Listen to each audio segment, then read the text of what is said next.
2:30 तक की अफरातफरी ने पंडित जी का दिमाग खराब करके रख दिया था। ये लाओ, ये दिखाइए, वो दिखाइए, ऐसा क्यों है, कहाँ है, किस तरह है, इसका सबूत, उसका साक्ष्य। पारिवारिक सूची क्या बनी, पूरे खानदान की ही फहरिस्त तैयार हो गई। पूरे 150 नाम दर्ज हो गए, सभी के पते, फोन नंबर, मोबाइल नंबर, उनका व्यवसाय और उन सब के व्यवसायों से जुड़े दूसरे लोग। पंडित खेलावन ने बेटी की सगाई पिछले माह ही की थी। उन्हें डर था कि कहीं ऐसा कुछ न हो कि उनके संबंधों पर आंच आए, सो कह उठे, देखिए शर्मा साहब, आपको मेरे परिवार और मेरे धंधे के बाबत जो कुछ पूछना और जानना है पूछिए, किंतु मेरे समधी को इसमें न घसीटिए प्लीज। बेटी के विवाह का मामला है, कहीं ऐसा न हो कि पंडित खेलावन को बीच में टोकते हुए शर्मा जी बोले, देखिए पंडित जी, जिस तरह से आपको अपने संबंधों की परवाह है, उसी तरह मुझे भी अपनी नौकरी की चिंता है। यह सब तो आपको बताना ही होगा। आखिर आपके व्यापार का किस किस से और कैसा कैसा संबंध है, यह मुझे देखना है और यही मेरे काम का पार्ट है। तमाम जानकारियां दर्ज कर शर्मा जी लंच के लिए बाहर निकल गए थे, किंतु पीछे अपनी पूरी फौज छोड़ गए थे। घर के हर सदस्य पर पैनी नजर रखने के लिए आयकर विभाग का एक एक कर्मचारी मुस्तैद था। पलंग पर निढाल हो पंडित खेलावन ने सारी स्थितियों पर गौर करना शुरू किया। आयकर वालों की ऐसी रेड पड़ी थी कि छिपने छिपाने की तनिक भी मोहलत नहीं मिली। यह शनि की महादशा ही थी कि सुबह सुबह हुई दस्तक ने उन्हें जैसे सड़क पर नंगा लाकर खड़ा कर दिया हो। पंडित खेलावन का दिमाग हर समय हर बात को धंधे की तराजू पर तोलता रहता था। पल्ला अपनी तरफ झुके तभी फायदा है, इसी सिद्धांत को उन्होंने अपनाना सीखा था और पल्ला अपनी ओर झुकाने के लिए साम, दाम, दंड, भेद की नीति ही कारगर सिद्ध होती आई है। इसीलिए पूरे जीवन को उन्होंने धंधे की तराजू पर तोला था। मुझे नहीं खाना कुछ भी कहकर पंडित खेलावन ने थाली परे सरका दी। हमारी तो तकदीर ही फूटी थी जो यह दिन देखना पड़ रहा है, पत्नी ने पीड़ा पर मरहम लगाते हुए कहा।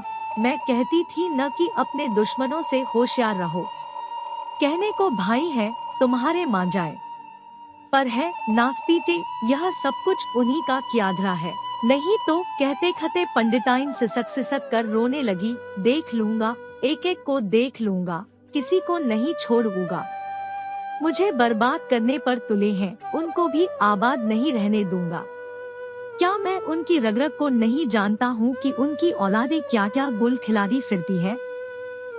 मेरे मुंह खोलने की देर भर है, सब लपेटे में आ जाएंगे। पंडित जी जोर जोर से चिल्ला रहे थे। वह जानते थे कि दीवार के उस पार जरूर भाइयों के कान लगे होंगे। भाभीियों को चटखारे लेने का आज अच्छा मौका जो मिला था।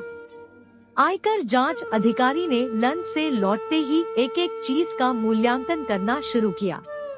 पत्नी के कान-नाक को भी उन्होंने नहीं छोड़ा।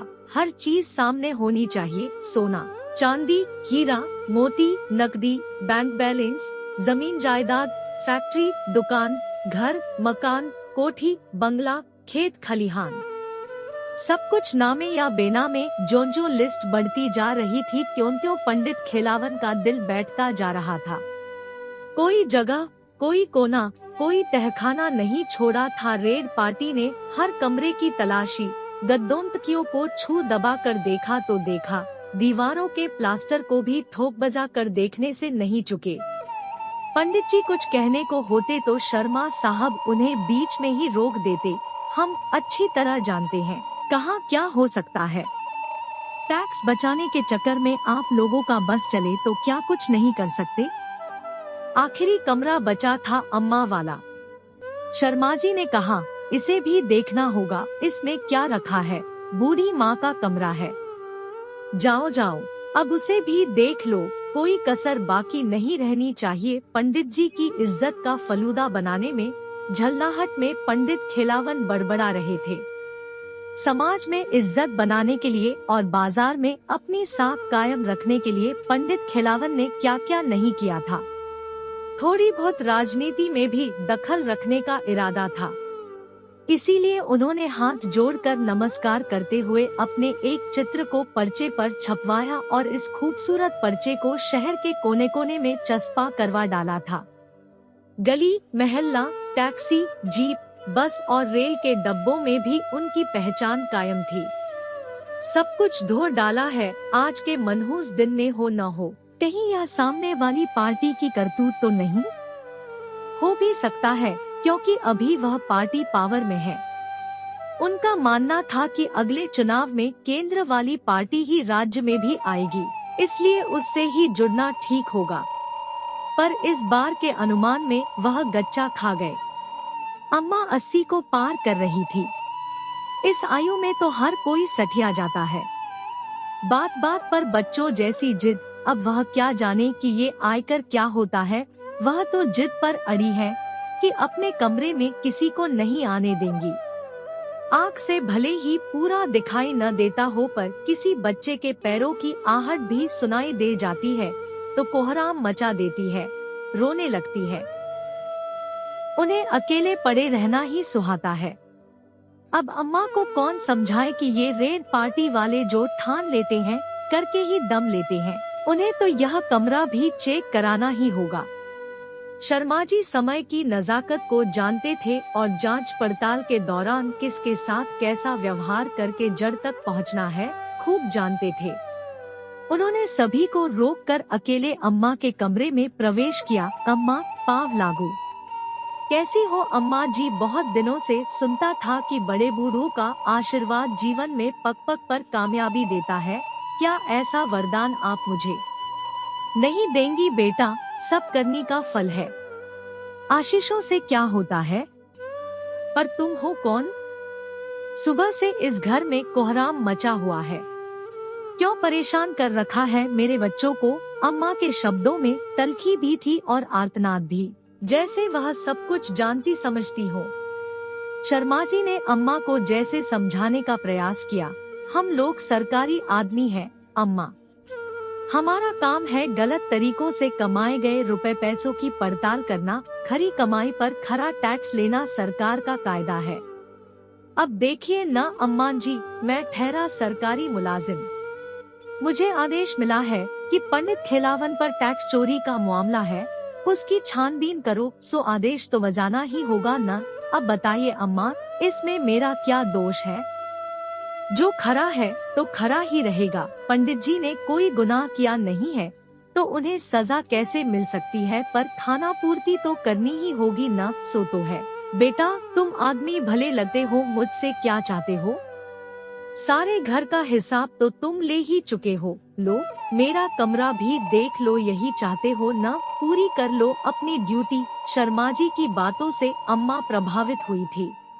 पुराने कमरे में क्या लुका रहा है, लेकिन शर्मा जी की पैनी नजर ने संदेह तो खड़ा कर ही दिया था। इस संदूक में क्या है अम्मा, जरा खोल कर दिखाओ तो, शर्मा जी ने कहा तो अम्मा जैसे फिर बिफर पड़ी। नहीं नहीं, इसे नहीं खोलने दूंगी, तुम इसे नहीं देख सकते। लेकिन ऐसा भी क्या है अम्मा, संदूक को जरा देख तो लेने दो। शर्मा जी बोले, आपने ही तो कहा है कि मुझे मेरी ड्यूटी पूरी करने देंगी, सो समझिए कि मेरी ड्यूटी में हर बंद चीज को खोल कर देखना शामिल है। अम्मा ने अब और जिद नहीं की, खटिया से उठी, दरवाजा भीतर से बंद किया। संदूक का नाम सुनते ही पंडिताइन के मन में खटका हुआ था कि हो न हो बुढ़िया ने सबसे छिपा कर जरूर कुछ बचा रखा है, इसीलिए वह अपने संदूक के पास किसी को फटकने तक नहीं देती थी। जरूर कुछ ऐसा है जिसे शर्मा जी ताड़ गए हैं, नहीं तो। इधर पंडित जी भी शंकालु हो उठे तो पंडिताइन से कहने लगे, अम्मा रहती हैं मेरे यहाँ और मन लगा रखा है दूसरे बेटों के साथ, भले ही वे उन्हें न पूछते हों। कहीं ऐसा तो नहीं है कि बड़के भैया के लिए कुछ रख छोड़ा हो? चलो जो भी होगा आज सामने आ ही जाएगा। बंद कमरे में पसरे अंधकार में पिछली खिड़की से जो थोड़ी रोशनी की लकीर आ रही थी, उसी रोशनी में संदूक रखा था। ताला खोलकर जो अम्मा ने संदूक का ढक्कन उठाया तो शर्मा जी अवाक रह गए। रोटियां? ये क्या अम्मा?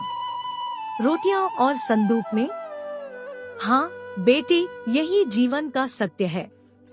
रोटियां, इन्हीं के लिए इंसान दुनिया में जीता है, जीवन भर भागता फिरता है, रात दिन एक करता है, बुरे से बुरा काम करता है। किसके लिए? रोटी के लिए ही तो खानी उसे सिर्फ 2 रोटी ही है। फिर भी न जाने क्यों कहते कहते अम्मा का गला भर उठा था। लेकिन मां जी, ये तो सूखी रोटियां हैं। आपने इन्हें संदूक में सहेज कर क्यों रख छोड़ा है? शर्मा जी इस गुत्थी को सुलझा नहीं पा रहे थे। भले ही उन्होंने बड़ी से बड़ी गुत्थियों को सुलझा दिया हो, सप्ताह में एक दिन ऐसा भी आता है बेगे, जब कोई भी घर में नहीं रहता। इतवार को सभी बाहर खाना खाते हैं। उस दिन घर में रोटी नहीं बनती। उसी दिन के लिए मैं इन्हें बचाए रखती हूँ। 2 रोटियों को पानी में भिगो देती हूँ और फिर किसी न किसी तरह से उन्हें चबाकर पेट भर ही लेती हूँ। लो बेटे, तुमने तो देख ही लिया है। अब इस कटु सत्य को पूरे घर के सामने भी जाहिर हो जाने दो, न जाने मेरे बच्चे क्या सोचेंगे। आंसू पोंछते हुए अम्मा ने बंद दरवाजा खोल दिया। आपका समय निकलकर हमारे साथ था, इसके लिए आपका धन्यवाद। अगली बार फिर से मिलते हैं नए और रोचक वीडियो के साथ। चैनल को सब्सक्राइब करना न भूलें। धन्यवाद और शुभकामनाएं।